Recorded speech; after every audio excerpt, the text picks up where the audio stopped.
அனைவருக்கும் வணக்கம். அதிமுகவுடைய தேர்தல் வாக்குறுதிகளை அறிவித்துள்ளார் திரு எடப்பாடி பழனிசாமி அவர்கள். எல்லாமே 2021 திமுக கொண்டு வந்த தேர்தல் வாக்குறுதிகள். ஏற்கனவே நிறைவேற்றின வாக்குறுதிகளை எல்லாம் தூக்கிட்டு வந்திருக்காரு எடப்பாடி பழனிசாமி அவர்கள். அதுலேயும் முக்கியமாக மக்களுக்கெல்லாம் ஃப்ரிட்ஜ் தருவதாக அறிவித்திருக்கிறார். 2021 வாஷிங் மிஷின் தர்றேன் அப்படின்னு சொல்லி அறிவிச்சிருந்தாப்புல. வாஷிங் மிஷின் பார்த்தீங்கன்னா ஏற்கனவே நம்ம டாக்டர் எழிலன் இருக்கார் பாருங்க, அவருடைய தொகுதியில் தொடக்கம் அப்படின்ற பெயரில் இந்த திட்டத்தை அவர் ஏற்கனவே செஞ்சுக்கிட்டு இருக்கிறாரு. அவருடைய தொகுதியில் யார் யாரெல்லாம் ரொம்ப பொருளாதாரத்தில் பின்தங்கியிருக்காங்க, யார் யாரெல்லாம் ரொம்ப கஷ்டப்படுறாங்கன்றதெல்லாம் பார்த்து அவங்களுடைய வீட்டிலலாம் பார்த்தீங்கன்னா வாஷிங் மிஷின் இது பண்ணுறாரு. அது ரொம்பவே உதவிகரமாக இருக்குது அப்படின்னு சொல்லி அந்த மக்கள்லாம் தெரிவிச்சிருக்காங்க கூட. இப்போ ஃப்ரிட்ஜு தரேன்னு சொல்லி எடப்பாடி பழனிசாமி அவர்கள் அறிவிச்சிருக்கிறாரு. திமுக என்னெல்லாம் பண்ணுறோம் அப்படின்னு நம்ம சொல்கிறோமோ அதெல்லாம் பார்த்து முடியாது, அது எப்படி 1000 ரூபா கொடுக்க முடியும், அது எப்படி இது செய்ய முடியும், அதெல்லாம் செய்ய முடியாது, அதெல்லாம் முடியாது அப்படின்னு சொல்லிக்கிட்டு இப்போ இவரே பார்த்தீங்கன்னா நாங்கள் எல்லாத்தையும் செய்கிறோம் அப்படின்னு சொல்லி அறிவிச்சிருக்காப்ல. அது மாதிரி எடப்பாடி பழனிசாமி அவர்கள் இன்னொரு விஷயத்தையும் அறிவிச்சிருக்காரு. என்னென்னா வருஷத்துக்கு 3 சிலிண்டர் கொடுப்பாராம். வருஷத்துக்கு 3 சிலிண்டர் இலவசமாக கொடுப்பாராம். இது கேட்குறதுக்கு எப்படி இருக்கு, இந்த அன்னபூரணி சூப்பர் 6 திட்டம் மாதிரியே இருக்கு இல்லையா? இது அன்னபூரணி சூப்பர் 3 திட்டம். இவங்கெல்லாம் சொல்றத பார்க்கறதுக்கு தான் ஏதோ அன்ரியாலிஸ்டிக்கா இருக்கு. ஜெயலலிதா அம்மையார் இப்படி தான் இலவசமாக செல்போன் தரேன் அப்படின்ட்டுலாம் புளிக்கிட்டு போனாங்க. இப்போ இவங்க என்னன்னா ஃப்ரிட்ஜு இல்லை அடிச்சு விடுங்க. அதே மாதிரி 10,000 ரூபா கொடுக்க போறாராம். என்னெல்லாமோ ஒரு சொல்லிக்கிட்டு இருக்காப்ல. அதாவது இதுக்கெல்லாம் காசு எங்கேருந்து வரும் அப்படின்னு கேட்டால் எடப்பாடி பழனிசாமி அவர்கள் சொன்ன பதில் ஞாபகம் இருக்கா? மக்கள்கிட்ட வரியை ஏற்றி இதெல்லாம் நாங்கள் செய்வோம் அப்படின்றாப்புல. இதுக்கு பருத்தி மூட்டை குடோன்லேயே இருக்கலாமே.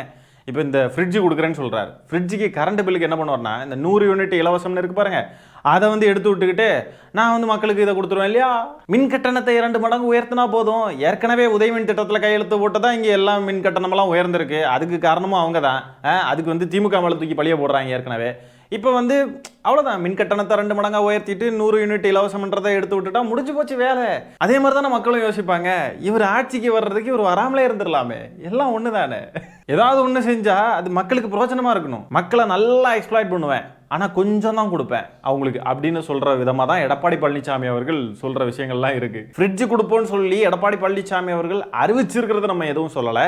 இந்த மாதிரி ஹோம் அப்ளைன்சஸ் அரசாங்க ரீதியாக மக்களுக்கு போய் சேருது அப்படின்றது ரொம்ப நிறைய மக்களுக்கு அது யூஸ்ஃபுல்லாக இருக்கும் அப்படின்றது தான் நம்மளுடைய கருத்து. ஏன்னா கலைஞர் டிவியை நம்ம பார்த்துருப்போம்.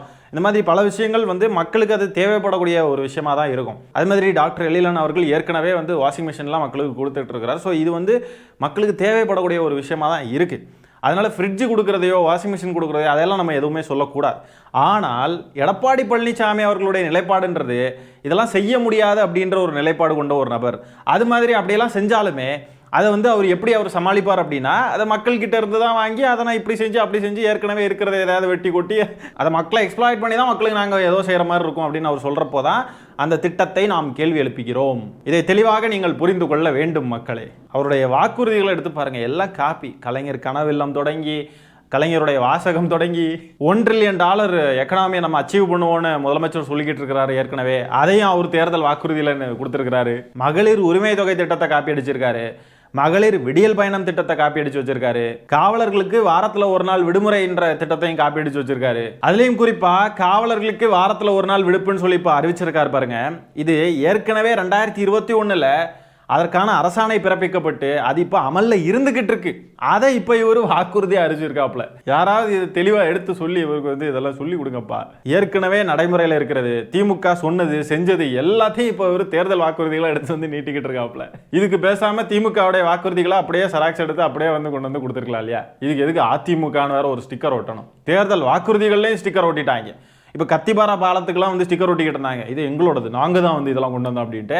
அதே மாதிரி தேர்தல் வாக்குறுதிக்கும் ஸ்டிக்கர் ஒட்டிட்டாங்க. திமுகவுடைய தேர்தல் வாக்குறுதிகளை அப்படியே எடுத்து வச்சு இது எங்களுடைய வாக்குறுதிகள்ன்றானுங்க.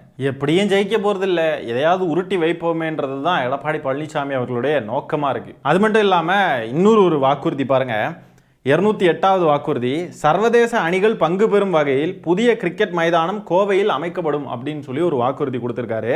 ஏற்கனவே கோயம்புத்தூர் ஒட்டிப்புதூர்ல திமுக அரசின் சார்பில் 21 ஏக்கர் பரப்பளவில் சர்வதேச தரத்திலான கிரிக்கெட் மைதானம் அமைக்க இடம் தேர்வு செய்யப்பட்டு மாண்புமிகு முதலமைச்சர் திரு மு.க. ஸ்டாலின் அவர்களால் டெண்டரே விடப்பட்டு விட்டது.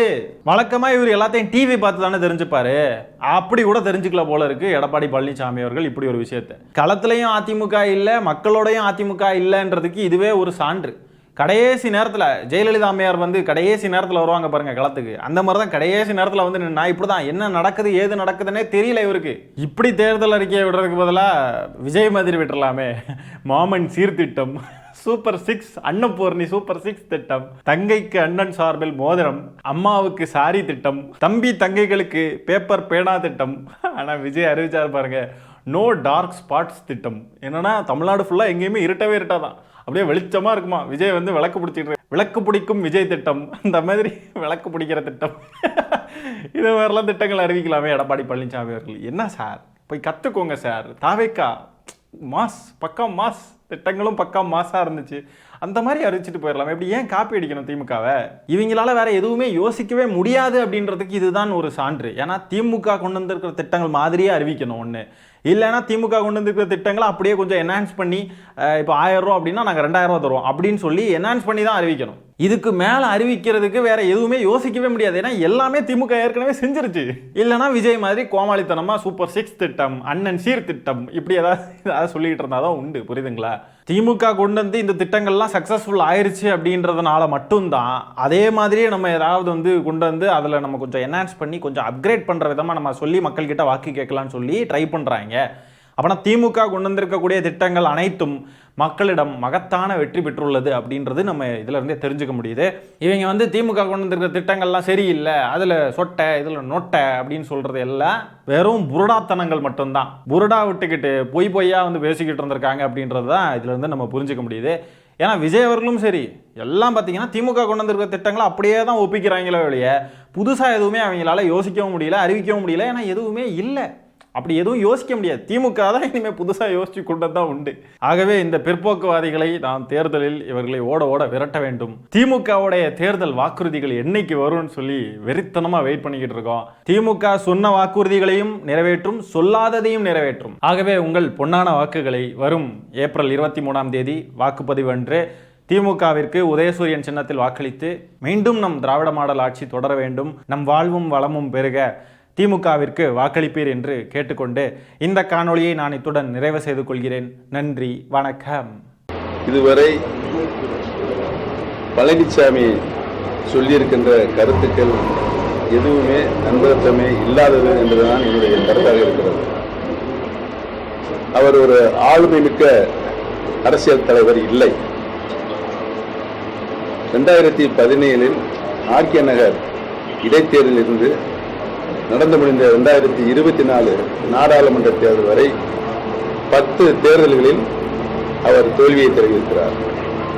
ஒரு ஆளுமிக்க தலைவர் என்று சொன்னால் ஒரு சட்டமன்ற தேர்தலிலோ அல்லது நாடாளுமன்ற தேர்தலிலோ தோல்வியை தழுவினா அடுத்த தேர்தல் எந்த தேர்தல் வந்தாலும் அந்த கட்சியை தூக்கி நிலைநிறுத்தி வெற்றி வருவதுதான் ஆளுமை மிக்க தலைவராக தமிழக அரசியலில் இருக்கின்ற ஒரு நிலைப்பாடு. அது எடப்பாடி பழனிசாமி இல்லை என்பதை நிறுவனம். ஆகவே அவர் ஆளுமை மிக்க தலைவராக இல்லை என்ற காரணத்தினால் தொடர்ந்து தோல்வியை 10 தேர்தல்களில், நாடாளுமன்ற தேர்தல், சட்டமன்ற தேர்தல், இடைத்தேர்தல்கள், இப்படி அனைத்து தேர்தலும் பழனிசாமி படுதோல்வி பழனிசாமியாகத்தான் அரசியலில் நிலை கொண்டிருக்கிறார் என்று தெரிவித்துக் கொள்கிறேன். பழனிசாமி இன்று வெளியிருக்கின்ற தேர்தல் அறிவிக்கை பொய்யான அறிவிக்கை, அதை நாட்டு மக்களுக்கு தெளிவுபடுத்த வேண்டும் என்றுதான் நான் உங்களை எல்லாம் அழைத்திருக்கிறேன். நீங்கள் கடந்த காலங்களில் பழனிசாமி சொன்ன எதையாவது நிறைவேற்றியிருக்கிறார் என்பதை ஆய்ந்து உண்மைத்தன்மையை மக்களுக்கு சொல்ல வேண்டும்.